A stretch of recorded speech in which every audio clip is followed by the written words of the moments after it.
వృద్ధాప్యలు ఉన్నవాళ్ళు వాళ్ళకున్న లోపాన్ని ఎత్తుపెట్టుకుని కంగారు పడిపోతున్నారట. అయ్యా ఇదిగో వృద్ధాప్యంలోకి వచ్చేసాం, మా పిల్లల మీద ఆధారపడుతున్నాం, మా పిల్లల మీద మేము ఆధారపడతాం కాదయ్యా, మాకున్న దాంట్లో మేము బ్రతకాలి, మేము మంచంలో ఉండటం, మంచంలో మేము ఏదో లెగలేని స్థితిలో పడిపోవడం అలాంటిది ఉండకూడదు. మాకు తిరుగుతుండగానే మేము చనిపోవాలి, తిరుగుతుండగానే ఇదిగో మా యాత్ర ముగించాలి, తర్వాత మా పిల్లలు సమాధి చేయడానికో సమాధి పెట్టి కోసమో డబ్బులు ఎత్తుకునే వారికి ఉండకూడదయ్యా అని తల్లిదండ్రులు చాలామంది అండి వృద్ధాప్యలు ఉన్నవాళ్ళు, ఇదిగో నా సమాధి పెట్టి కోసం ఇంత దాచుకున్నా, ఇదిగో నా గుంట కోసం ఇంత దాచుకున్నా, తర్వాత వీళ్ళు గుంట ఎవరు తీస్తారంట, దీనికి ఎంత అవుద్దంట అని అందరూ ఎవరు బాధపడకూడదని ఈ రోజున దేవుని సందుకు వచ్చిన మనం ప్రతిరోజు ఆశపడతాం, ప్రతిరోజు కోరుకుంటాం.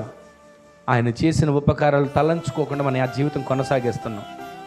ఆయన చేసిన ఉపకారాలు తెలుసుకోవాలి.